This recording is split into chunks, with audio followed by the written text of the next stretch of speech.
Hello বন্ধুরা, সবাইকে জানাই শুভ সকাল। রথের পরের দিন, এটা সোমবার।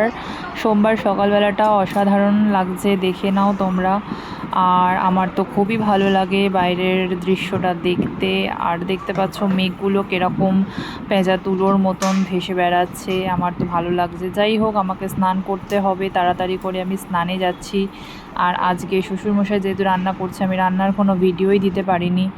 তো আমি এদিকে চুল টুল আঁচড়ে নিয়েছি। আমি নিচে গিয়েছিলাম যদিও, তো নিচে শ্বশুরমশাই বললো তুই তাড়াতাড়ি চলে যা, স্নান টান করে নে, তারা রেডি হয়ে নিচে খেয়ে নে এসে।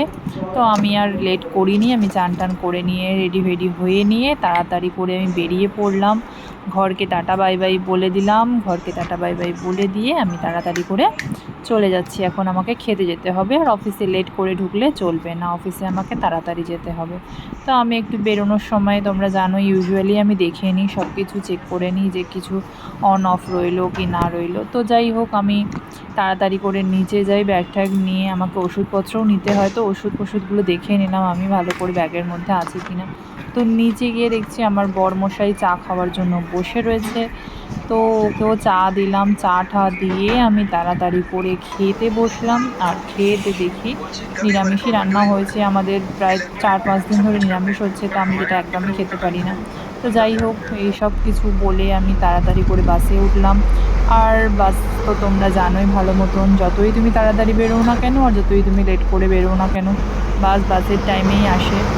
তো বাস এত স্লো চলে। আর শিয়ালদা এসে প্রায় 10-15 মিনিট মতন দাঁড়িয়েছিল প্যাসেঞ্জার তোলার জন্য।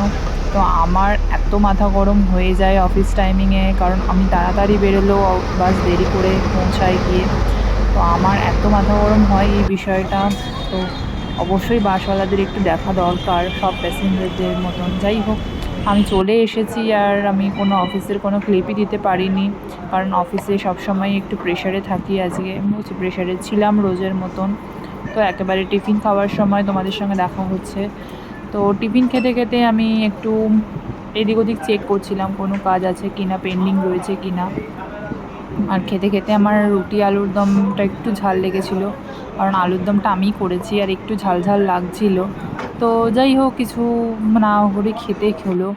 আর দেখতে পাচ্ছ অফিস থেকে আমার ছুটি হয়ে গেল, বেরিয়ে যাচ্ছি আমি অফিস থেকে। আর আমাকে আর একটা ডিউটিতে যেতে হবে, সেটা হলো আমার টিউশন পড়ানো। তা আজকে টিউশন পড়ানোর দিন আছে। তো চলে এলাম আমি তাড়াতাড়ি করে বাস থেকে নেমে, কারণ বাসের আমি কোনো ক্লিপ দিতে পারি না ফেরার পথে, কারণ বাসে অনেক ভিড় থাকে আর বাদুড় ঝোলার মতন আসতে হয়, কোনো সিটই পাই না। শিয়ালদায় এসে সিট পাই লাস্টে। তো যাই হোক না কেন, আমি চলে এলাম পড়াতে, টিউশন পড়াতে আমি ঢুকবো। আর এখানে একটা রগড় হয়েছে, আমি যখনই আসছিলাম রাস্তা থেকে, তো একজন সাইকেলওয়ালা, আমি ওই ক্লিপটা দিতে পারিনি, একজন সাইকেলওয়ালা প্রচণ্ড বদমাশি করছিল। তো যাই হোক, আমি পড়াতে চলে এসেছি টিউশন পড়ানোর জন্য।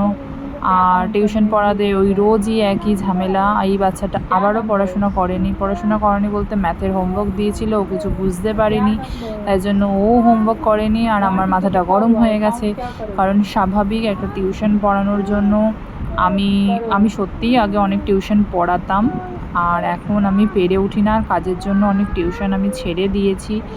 আর এই টিউশনটা ধরে রেখেছি কারণ বাচ্চাটা খুবই ভালো।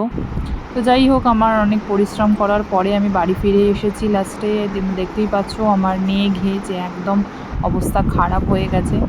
তো জামা ঠামা চেঞ্জ করে এসে ফ্রেশ হয়ে নিয়ে আমি এসে দেখা করছি তোমাদের সঙ্গে। আর এদিকে আমি ফ্রেশ হয়ে নিয়েছি, হয়ে একটুখানি বসে ভিডিও এডিট করব। তো অবশ্যই ভালো লাগলে তোমরা সাবস্ক্রাইব করে দিও, লাইক শেয়ার করতে কিন্তু কেউ ভুলো না। Tata bye bye.